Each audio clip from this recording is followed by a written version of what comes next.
ഇഷ്ടമായിരുന്നു. I knew he was not the perfect person and all. ആൾക്ക് flows ഉണ്ടായിരുന്നു, ആൾക്ക് പാസ്റ്റ് ഉണ്ടായിരുന്നു, പക്ഷെ അതെല്ലാം ഓക്കെ ആയിട്ട് അങ്ങനെ തന്നെ അക്സെപ്റ്റ് ചെയ്ത ഒരാളായിരുന്നു ഞാൻ. But I never thought he would do this to me. പിന്നെ അതിന് ഞാൻ കുറ്റം പറയുന്നില്ല, മേ ബി ആൾക്ക് നമുക്ക് ഫസ്റ്റത്തെ ഒരു അടി പോലെ എക്സാക്ട്ലി അത് കിട്ടി, അങ്ങനെ ഞാൻ വിശ്വസിക്കുന്നു. അങ്ങനെ ആയിക്കോട്ടെ, നമ്മൾ അങ്ങനെ ഒന്ന് ചെയ്തുകൊണ്ട് നമുക്ക് മറ്റുള്ളവരെ ബ്ലെയിം ചെയ്യാനും പറ്റില്ല. ഞാൻ ബ്ലെയിം ചെയ്യുന്നില്ല. എനിക്ക് ആകപ്പാട് ആളുടെ അടുത്ത് ദേഷ്യം തോന്നിയ ഒരു കാര്യം എന്ന് പറഞ്ഞാൽ അക്സെപ്റ്റ് ചെയ്തില്ല. ലൈക്ക് വേറെ ഒരു ആളോട് ഒരു ഇഷ്ടം തോന്നി അല്ലെങ്കിൽ ആ റിലേഷൻഷിപ്പിലേക്ക് പോയി എന്നുള്ളത് അത് ഓപ്പൺലി എന്നോട് പറഞ്ഞിരുന്നെങ്കിൽ നമ്മൾ സ്റ്റെപ്പ് ബാക്ക് ചെയ്യും. We would never force someone. നമുക്ക് ഒരാളെ ഫോഴ്സ് ചെയ്യാൻ പറ്റില്ലല്ലോ നമ്മളെ കൂടെ നിൽക്കൂ എന്നുള്ളത്. അത് ഓപ്പൺ ആയിട്ട് പറഞ്ഞിരുന്നെങ്കിൽ കുറച്ചും കൂടി നേരത്തെ, കുറച്ചും കൂടി ബെറ്റർ ആയിട്ട് എനിക്ക് ഇതൊന്ന് കം ഔട്ട് ചെയ്യാൻ പറ്റിയേനെ with the help of my people. പക്ഷെ അത് സംഭവിച്ചില്ല.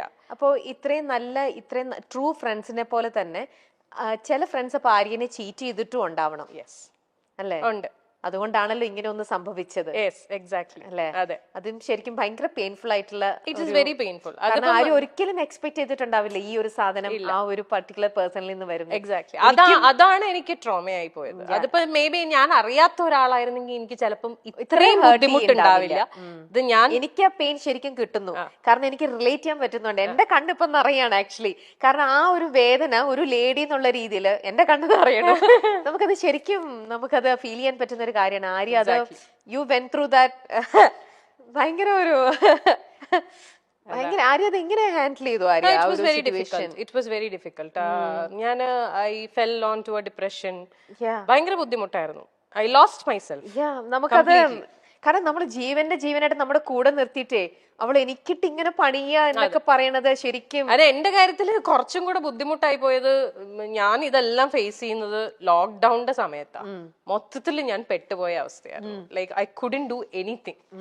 എന്നുവെച്ചാൽ നമുക്കിപ്പോ ഒരു കൗൺസിലറിന്റെ അടുത്ത് പോലും പോവാൻ പറ്റത്തില്ല എന്നുള്ള ഒരാളെ ഇപ്പം നമ്മൾ പറയും ഓക്കെ ഫ്രണ്ട്സിന്റെ അടുത്ത് പോയിരുന്ന് ചിലപ്പോ സംസാരിച്ചാ ഓക്കെ, എങ്ങനെ പോവാനാ? മുറിന്ന് പുറത്തിറങ്ങാൻ പറ്റില്ല, because we are all lockdown. ആകപ്പാടെ ഈ കമ്മ്യൂണിക്കേഷനേ ഉള്ളൂ. പക്ഷെ എത്രയൊക്കെ നമ്മൾ ഫോണിൽ കമ്മ്യൂണിക്കേറ്റ് ചെയ്താലും ഒരു ഫേസ് ടു ഫേസ് നമ്മൾ ഇപ്പൊ ഇങ്ങനെ ഇരുന്നൊരു ബ്രേക്ക് ഡൗൺ ചെയ്ത് പോയാൽ ചിലപ്പോൾ ഇതങ്ങ് പോവും.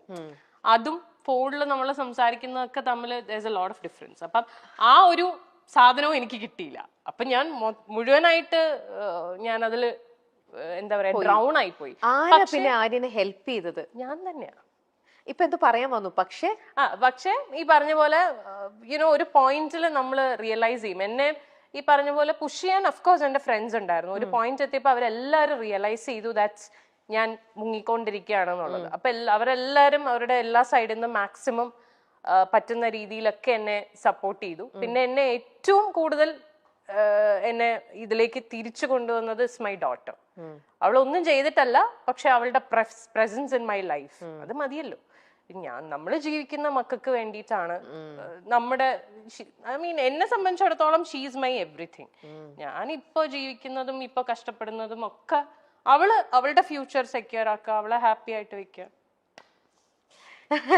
ശരിക്കും റിലേറ്റ് ചെയ്യാൻ പറ്റുന്നുണ്ട്. ആ ഫീല് കറക്റ്റ് ആയിട്ട് കിട്ടുന്നുണ്ട് ശരിക്കും. ഭയങ്കര ഇത് കണ്ടുകഴിഞ്ഞാ എന്നെ ഈ പറഞ്ഞ എന്റെ ഫ്രണ്ട്സ് എല്ലാരും ചീത്ത വിളിക്കും. എന്നോട് പല പ്രാവശ്യം പറഞ്ഞിട്ടുണ്ട്, ഇനി മേലാൽ ഇതും പറഞ്ഞുകൊണ്ട് എവിടെങ്കിലും പോയിരുന്നു മോങ്ങിയ. കാരണം നിങ്ങളുടെ കൂടെ ഒരു രീതിയിലും പിക്ചറിലുള്ള ആളായിരുന്നില്ല ഞാനൊരു പുറത്തുനിന്നുള്ള ഒരു ലേഡി എന്നുള്ള രീതിയിൽ ഇന്നിപ്പോ ആര്യനെ ഇത്രത്തോളം ഇൻ ആൻഡ് ഔട്ട് മനസ്സിലാക്കിയതിൽ നിന്നും എനിക്ക് ഇത്രത്തോളം ഹേർട്ട് ചെയ്യണം എന്നുണ്ടെങ്കിൽ, എന്റെ കണ്ണുകൾ നിറഞ്ഞ് ഇങ്ങനെ ഒഴുകണം എന്നുണ്ടെങ്കിൽ ആ ഒരു അത് അവർക്ക്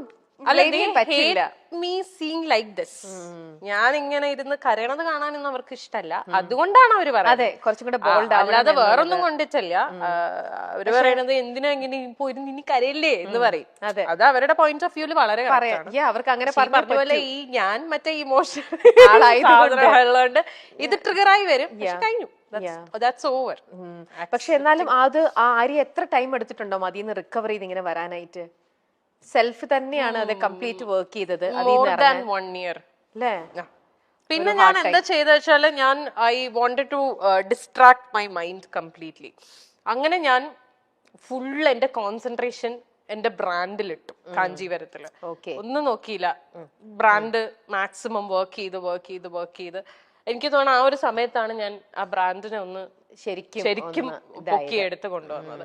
പിന്നെ അതില് എനിക്കൊരു സാറ്റിസ്ഫാക്ഷൻ, നമുക്ക് അതിലൊരു അഡിക്ഷൻ വരുമല്ലോ. Okay, when we see that okay something is working out good for us, പിന്നെ നമ്മൾ അതിലേക്കാവും ഫുള്ള്. വേറെ ഒന്നിലേക്കും നമുക്ക് പോവാനുള്ള ഒരു മൈൻഡ് വരില്ല. Okay.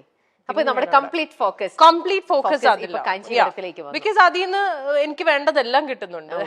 Satisfaction, happiness, peace of mind, everything. വേറെ ഒന്നും നോക്കില്ല. പിന്നെ തിരിഞ്ഞു നോട്ടം ഉണ്ടായി. ഇനി അങ്ങോട്ട് തിരിഞ്ഞു നോക്കുക വേണ്ട. ഞാൻ എപ്പോഴും പറയണ ഒരു കാര്യമാണ്, I'm still very thankful to that person for one thing. ആളില്ലായിരുന്നെങ്കിൽ ചിലപ്പോ കാഞ്ചീവരം എന്ന് പറയുന്ന ബ്രാൻഡ് ഞാൻ സ്റ്റാർട്ട് ചെയ്യില്ലായിരുന്നു. ആ സമയത്ത് ആൾ എനിക്ക് തന്ന ഒരു ഇമോഷണൽ ആൻഡ് മോറൽ സപ്പോർട്ട് ഉണ്ട്. That is huge. കാരണം അതിന് ഞാൻ I will be for ever grateful. ഒരു നിമിത്തം അതെ, ചിലപ്പോ അതിന് വേണ്ടിയിട്ടായിരിക്കും അദ്ദേഹം ലൈഫിൽ വന്നിട്ടുണ്ടാവും. അത് വന്നു, ഇതിങ്ങനെ ആയി, അതങ്ങ് പോയി, നമ്മൾ കുറച്ച് കാര്യങ്ങൾ അതോടെ പഠിച്ചു. ആ ഒരു അതിൽ പഠിച്ചത് കൊണ്ട് നമ്മൾ ഇപ്പറ കാഞ്ചീവരം കുറച്ചും കൂടെ അടിപൊളിയായിട്ട് എന്നുള്ള രീതിയിൽ ബോൾഡ് ആവുന്നു.